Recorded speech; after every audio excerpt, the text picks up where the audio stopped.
Hey, what's going on, guys? And welcome to the Christopher Marc Show. So today I have the privilege of being in front of a multi-talented, multi-adventurous, inspirational, quietly heroic person.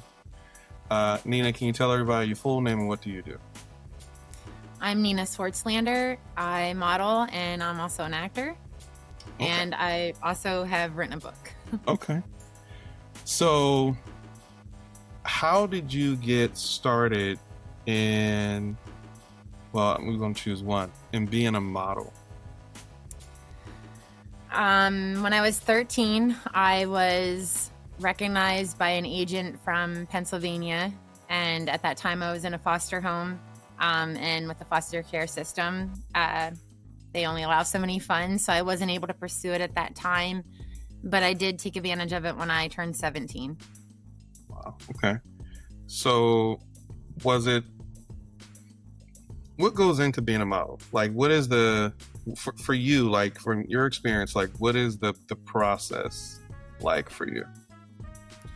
For me then, it was training, learning how to walk, the poses, the names of the poses. Even my agent went so far as self-care, how to take care of your face and makeup application. So you learned how to apply that. And we would also do some acting, like cold reads, commercials, improv, things like that. Wow. But yeah, a lot of training and a lot of fashion shows. At the time, the malls were super busy. There wasn't the online shopping, so Right. we would model a lot of back to school clothes and bridal wear. I did a lot of bridal wear as well. Gotcha. So which one was the most fun for you? Was it bridal wear? Was it just regular outfits? Was it swimwear? Which one was? I loved all of it, to be completely honest. Okay. But probably bridal wear, because the dresses were just so pretty. Gotcha. Okay, so was it the process of like putting on the gown? Did they have you wear like one of those girdle things where it just sucks you in and you can't breathe? There might have been a couple of times I had to do that, but for the most part, no. It was just like tighter clothing, not quite as bad as it used to be. But yeah, it wasn't terrible. I really did enjoy it. So how did you go from doing modeling and now you're also doing acting as well? How did that happen? So, well, when I was 17, my older brother was murdered. And after he had passed away, I, had someone who saw something in me and was willing to basically invest, put me to, for the training and everything with modeling. And I ended up getting pregnant, though, at 18, and I had my first child at 19. And my agent at the time was like, "Oh, bring him on the runway with you," which I did. He ended up on my hip on the runway a couple of times, modeling for Gymboree and Baby Gap. And then, I ended up, as life would have it, I ended up with 3 more children, 2 of which are twins. And I never really wanted to give up the modeling end of things, but realized, my body changed, life happened, and now I have these kids. And so then I started figuring out how I could get them involved. And they did enjoy it, like when they were little.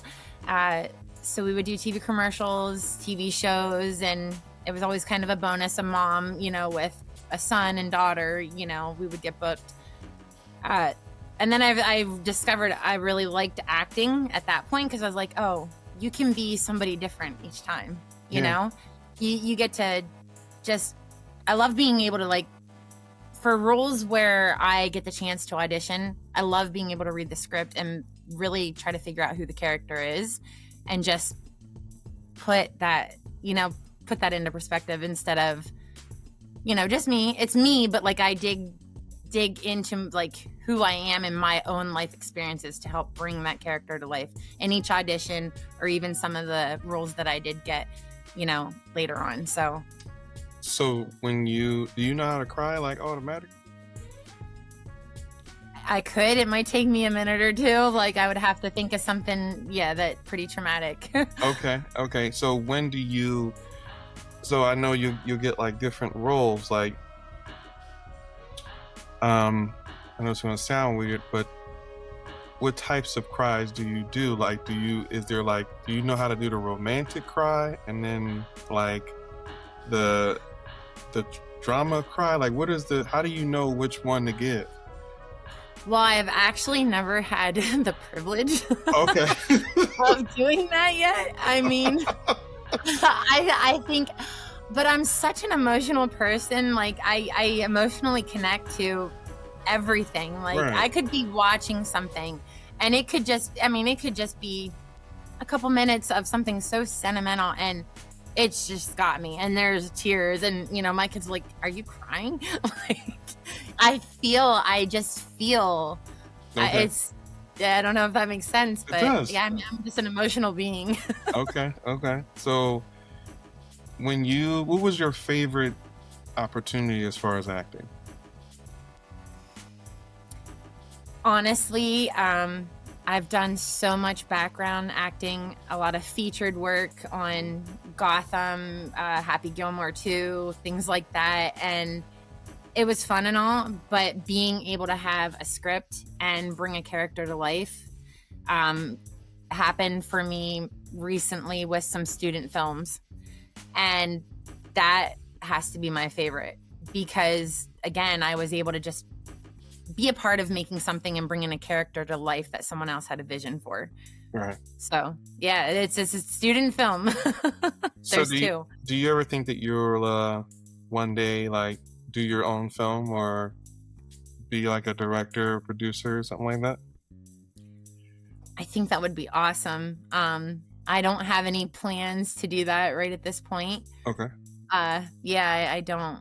I feel like I have a story to be told and I would love to share it and help others, but I'm not sure how to bring that. Not sure how to do that yet. Gotcha. No, it's no worries. So how many children do you have so far? 4. No more? I have. No, no. And that is not possible as of this past April. So I had to have some surgeries. Okay. So who are you, how has your children helped you in your journey of, creatively and otherwise? Well, after my brother was murdered, I didn't know he was I always say he was my mom, my dad, my everything, because I didn't have the parental support that I should have. Right. And he always kind of had my back. And when his life was taken, it was like part of me was gone. And I'll probably get emotional. I just didn't really know. Some days I can do this without a problem. But okay. I just didn't really know what I was going to do. Like I had so many negative thoughts, like he's not here, I don't want to be here, I never attempted, anything to end my life because somehow in my mind it was just like, no, he wouldn't want you to do that. You got to keep pushing. And so when I ended up pregnant with my first child, I was beyond happy. I was a little scared because, to be completely honest, and all of my kids know this, I never wanted kids because not that I didn't love kids. It was just my fear of what if something happens to them that happened to me? Mm-hmm. What if something happens to them? It was the what ifs. It was fear. But, with each one, they taught me a love I never knew. They taught me strength. They gave me purpose.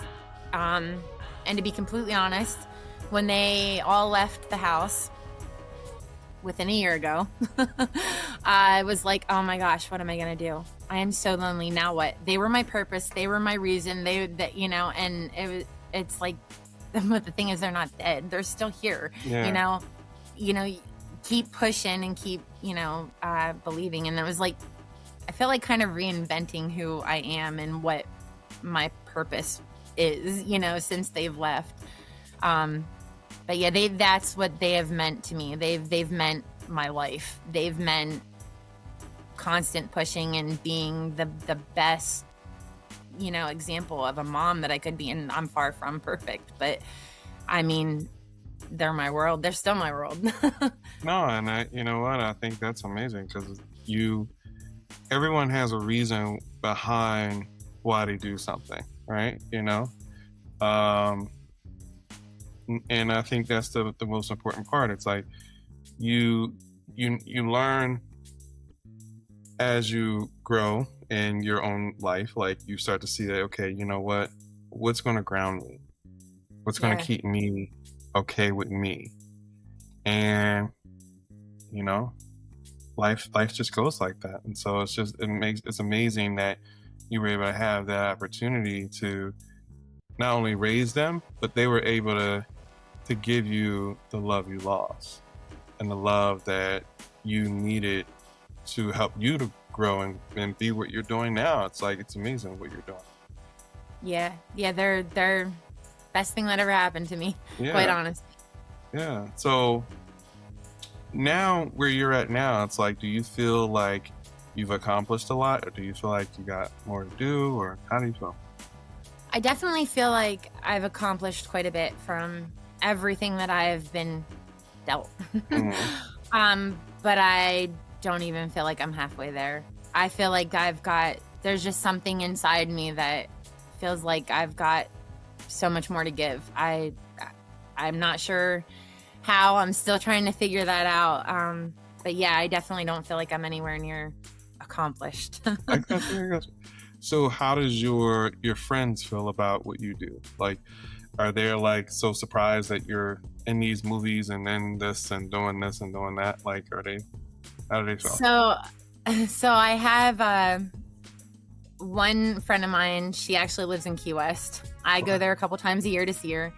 And she actually was my professor to start with. Okay. And I had given up on all this, on the modeling and acting, and I don't remember what the assignment was. I was going for business administration and marketing, and she gave us an assignment, and she told me, she looked at me, she said, you need to do one about your modeling and your acting experience. I want to see, it was like a PowerPoint I had to create. And I did that, and she looked at me, she pushed me pretty much. She was like, I want you to get my kids and my husband into this. I'm like, okay. She's like, I want to see you do it. I'm like, oh, I can't. Look where we live. We live in a small town in, Pennsylvania. Yeah. And I'm like, are you willing to drive? Is your husband willing to drive? It's going to take 2.5, 3 hours to get to New York, Philly, I'm like, you got to have that drive and determination. And if I book you something, or if I can get you on something, like, you can't let me down, because that's my name, because I'm referring you. Right. And no, I ended up getting her husband in a couple different movies, a TV commercial, her daughter, the same thing. And so she's been my biggest drive. Like, I've been friends with her for over a decade, and I have my down days. And I'll call her, and I might be in tears, and she'll be like, Nina, what are you doing? She's like, I love you, but stop. She's like, refocus, regroup. Yeah. And so sometimes at first I was like, well, I don't know how to take her. She told me I can't, like, be emotional right now. Mm-hmm. But no, she's seen something in me that 11 years ago I didn't see in myself. Right. And she brought that to light, and she's just constantly, like, my motivator. Like, okay, what's the good news? I'll call, what's the good news? What are you doing now? What's exciting? She's constantly in motion, and yeah. So yeah, I mean, everybody that is involved in my life that I communicate with, they're all very supportive, and they're always excited to hear what I'm doing. Yeah, because you do a lot. I mean, I was just like, I remember you had posted up on Instagram, and that, the scene in Gotham, and I was just thinking to myself, I'm like, wow, is that real? I was like, then, I had told my nephew, I was like, I said, hey, I'm getting ready to interview this person, and she was a part of your favorite TV show. And he was just like, oh my God, for real? He's like, that's so crazy. I was like, yeah. And but it's amazing that you were able to achieve so much, and even the people you're helping now, that's just so cool. Like, so you personally, right, how do you Do you feel like you're doing what you're doing, or do you feel like someone else is doing what you're doing and you're just watching it? Oh no, I'm definitely the one. Trust me, I feel it. You know what I mean? Like, you know, that happens sometimes. Like, people just like you're doing something, but you don't feel like it's you doing it. You feel like there's another version of you doing it. Oh, absolutely. I joke and say all the time, I've got multiple personalities, multiple people, you know, like one day everything is awesome. I'm so goal oriented and, you know, I can do this, right? And then the next day it's like, oh gosh, wait, well, how did I do that yesterday? Like, I don't know, dig that back up again, you know? Like, yeah, no, it's constant. You have to be your own motivator. And I hate to say that there's not going to be somebody there every single day. Like my Amy that lives in Key West, she's not going to be here every day. Like, Amina, now come on, get your crap together. Yeah, you know? yeah. And so you constantly, and I'm a runner and I hike and I walk and I do all kinds of crazy stuff too. So even with that, it's like you think about going for a 2-mile walk or something, like, oh, I don't want to do that. But then it's like, oh, just do it. Like it's a lot of, you know, like mental, it's you gotta dig for your own motivation sometimes. You gotta want the change. You gotta want the goals, to achieve the goals. And you know what I mean? Yeah. Yeah, it's just I battle myself sometimes. And you know what? I think that's a powerful thing, because to be able to do that and to get to the next stage of what you're trying to accomplish, because that's the part that's hardest for most people. Most people just give up, or they'll get to a place where they're like, you know what, this is not for me. I'm going to try to conform to whatever else someone else wants me to do. But the fact that you're still in it, you know, because that's the one thing about when you're creative and, you know, you're doing what you're doing, you have to fight for it. No one gives it to you. No one's like, you know, I see an actor in you and I'm just going to give you the world. You got to like, no, I really want this. And you got to grind it out. And most people don't see that the things that you do when no one's around, that's why you're successful. It's not because of the moment of success. Right. It's because of the things you do when no one's around, when you're running or when you're walking or when I'm sure you were hanging off of a building or something. I don't know. You were doing something. But anyway, like, I like to. When you're doing those things, it's like, that just goes to show, it's like they lead up to those moments of success that everyone else winds up seeing. Yeah. And so that's amazing that you're able to do that. Yeah, it's constant drive. And like for the running and the walking, you know, just getting out. For me, that's like a reset, a mental reset. You know, because you do feel overwhelmed at times, you know, and you sometimes maybe feel a little discouraged, but it's for me, it's like, okay, I just walk away from it for a moment, get out, do something, you know, healthy to just kind of clear my mind.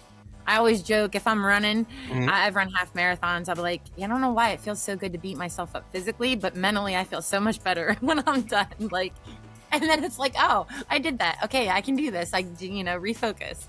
So what is your, I guess for you, what is your favorite meal or your favorite cheat meal that you eat? My favorite meal? I love pizza. I mean, okay, is there any type of pizza? Like, is it like, you know, people got like weird types of pizzas that they like to make? Well, I like the white sauce with broccoli and tomato and garlic. Okay, all right. And what is your what's your snack? What's your like? Are you a candy person or are you a cake person? White cheddar cheese puffs. They are We're going to good. keep that a secret since this is an interview. You can tell she didn't want to say that, so we're going to keep that a secret. I mean, I will get a bag and I can like devour like half the bag before I know it. I'm like, oh my word. Well, there's about 5 servings. White cheddar cheese puff. I've never had. They're so good. They're so good. Not the orange ones. Okay. And so, with everything that you've done, right? What is your ultimate goal right now? What are you trying to achieve? Honestly, my ultimate goal is just to continue to stay focused and driven, and somehow I might take a stab at trying to reword my book or rewrite my book. I let quite a bit out because I didn't want to, belittle, make anyone feel bad or portray them to be a bad person, because I have moved on from a lot of things that have happened in my life. But at the same time, and maybe it's not through the book, I'm not sure how to get the message across to someone else, but just to be able to share like the raw truth, the grit of, childhood tragedy, trauma, adulthood, everything that's, happened. Ultimately that's my main goal. I just want to be able to help someone else realize, like, okay, I can do this. I can do what I want to, what I have goals, set goals. I can do those, I don't have to, stay in a sense victim. You know what I mean? Like be held like captive to the thoughts and the trauma, to be able to, I want to help somebody to be able to realize that they can push past that and achieve so many great things. I mean, if my life was to end tomorrow, it doesn't, but I mean, if it did, I think I would still feel pretty good about the legacy that I leave behind, because I've got 4 amazing kids that are doing so well in life. And I do also have 2 grandchildren. Oh, wow. Okay. Yeah, a year-old and a 2-month, she's 2.5 months. And it was a shock, but I was like, okay, I mean, he's an electrician. He's making the money. I mean, like, they're doing good. It wasn't, sometimes your plans aren't what, they're how you think things are going to go, but then it's been a complete 360. Like, life's just constantly going to be throwing stuff. And I wish I could be able to help people realize that you just got to keep going and, Yeah. I think that's that is the key. It's like most people don't look at it, from a perspective of, okay, this happened, should I stop here? And then the fact that you keep going, life opens up doors to so many other things. And you start to see, like, man, if I had stopped there, I wouldn't have this. And then, like, and that starts to become those moments for you. And then, like, with your book, like, everything that you put into that's going to help people. It probably has helped people already.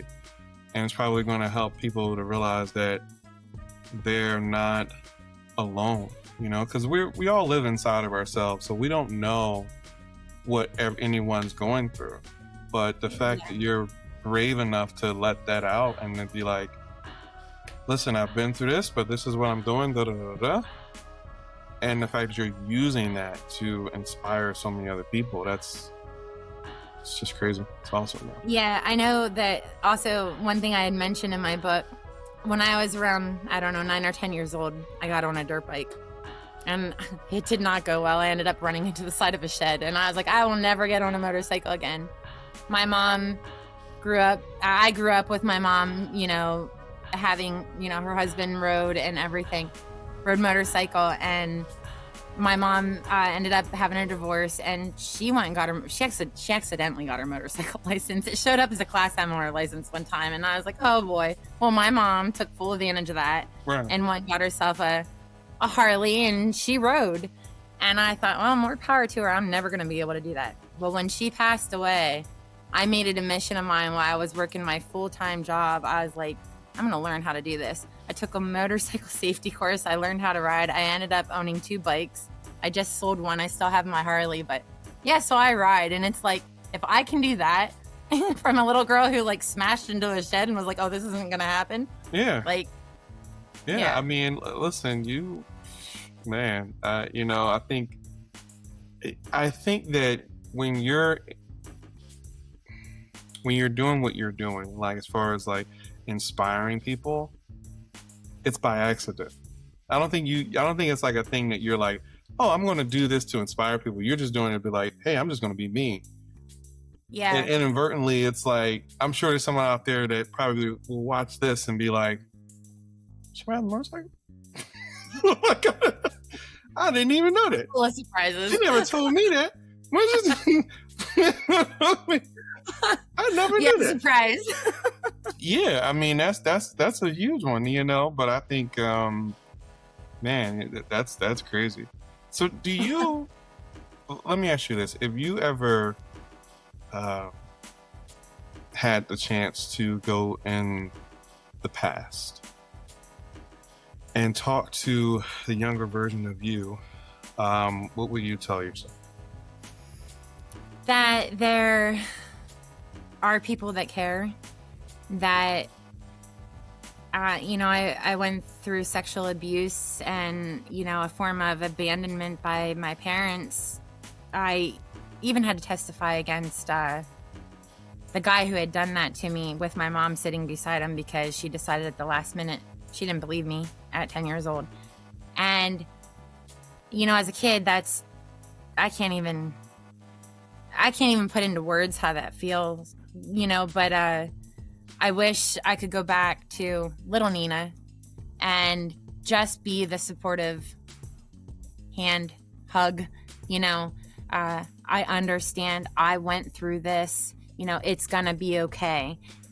Just reassurance, and then just being able, I wish. Yeah, I just wish that I could explain. I think for me, the younger me wanted to hear somebody else say, "Oh, I know how it feels. I know what it feels like.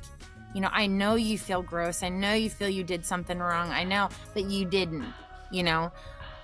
I wish I had somebody there doing that for me then, so for me now, that if I were to do that, that's what I would tell little Nina, and then even as a teen, I had to verbally,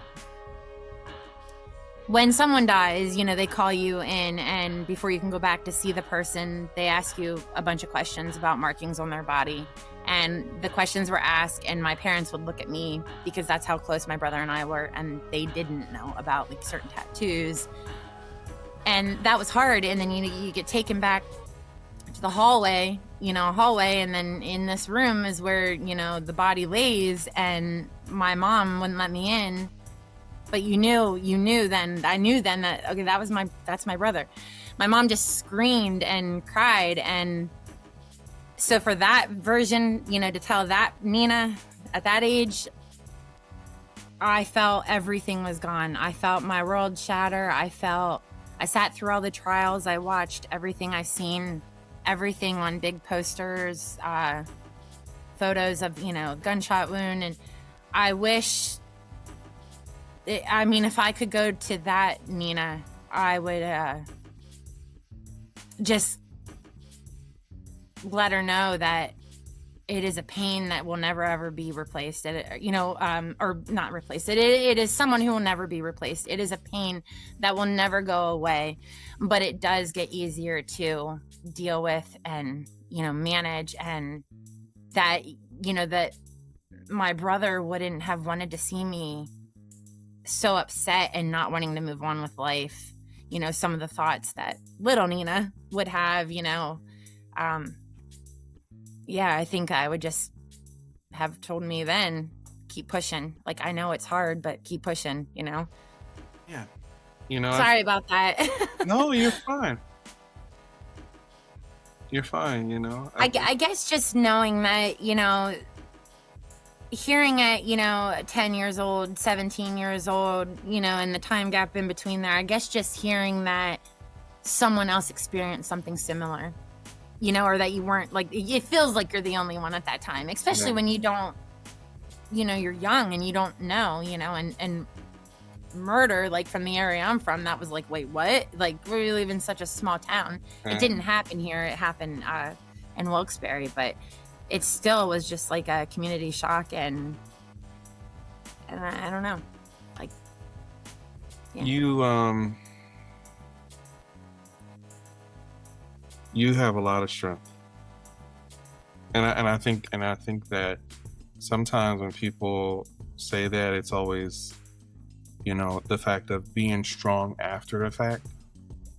but just to be able to be in those different positions in life and have to move on and having to get where you are at now, it just says a lot about you, how resilient you are and how strong you are, and also the fact that you're able to be an inspiration for so many other people now. You know, I try. I guess I don't try hard enough. Like with my but with my I'm book. gonna say something. The real thing I'm gonna tell you, you don't have to though. Like you don't. It's like breathing.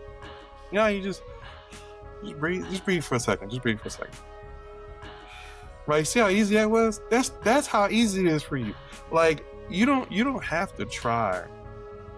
I think it's more so you just have to embrace it. Yeah. Just embrace it, because that's you. Like that's who you are.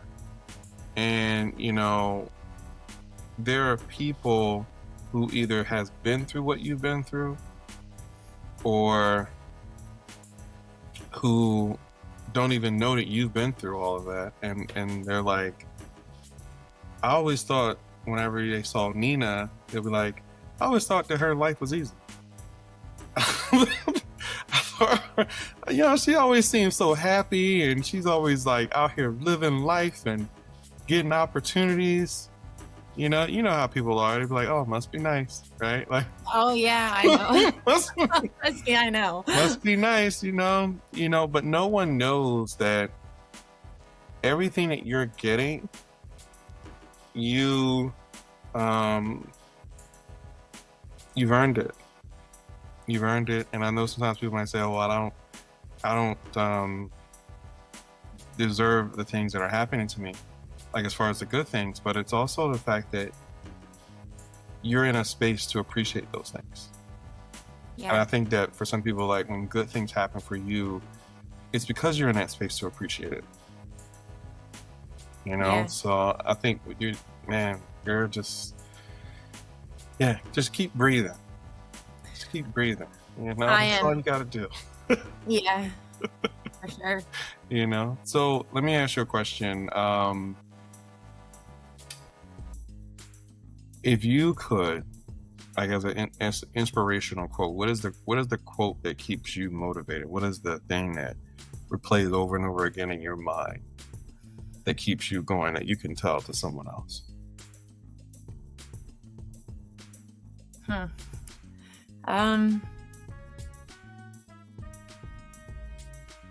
Even if you made it through the day, that's enough. Like, I'm not sure if that's how it's worded, but I see it. It's funny. It shows up on like my Facebook news feed. They're just this. If all you did today was made it through the day, like pat yourself on the back, like something like that. And some days it's hard to, because like I said, I feel like I constantly got to be grinding and doing stuff, and but then at those moments, it's like our social media knows what you need to hear sometimes, or I don't know. I'll look and I'll be like, oh, okay, yeah, I'm here. I'm okay. I did it. I made it another day. Like, so. Yeah. And, I think that's the most powerful thing, because most people,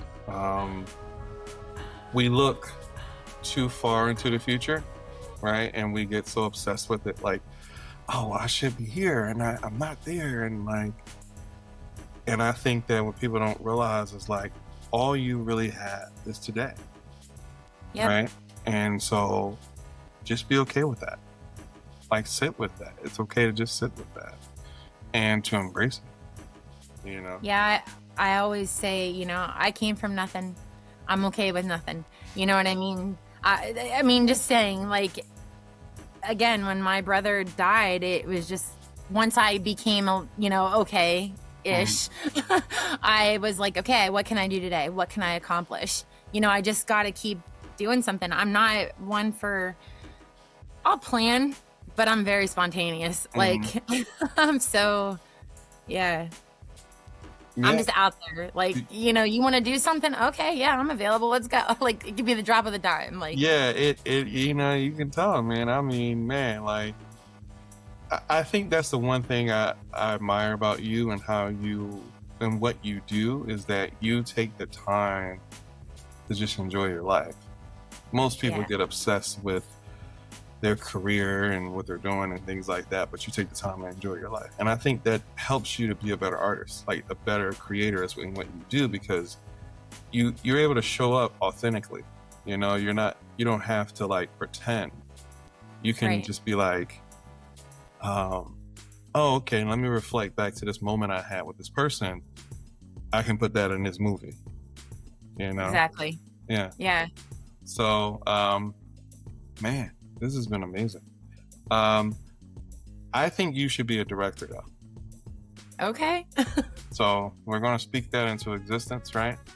Because I think that you have the gift. I mean, you know, if you have all these experiences in life, you know, you'll be able to create something that's amazing. I'm sure I could. You will. So now you've given me something else to be like, okay, I got to make that happen. Yeah, that's it. You know what I mean? But Yeah. listen, Nina, it was a pleasure having you on the show, sharing your story, sharing your journey, the ups and the downs. You know, I applaud you for just being you, because that's all you need to be. You know, Well, thank you for being you. Thank you. I think you're amazing, and I'm very honored to have been asked to be on your show. No worries. I hope you guys enjoy, and I'll talk to you soon. Peace.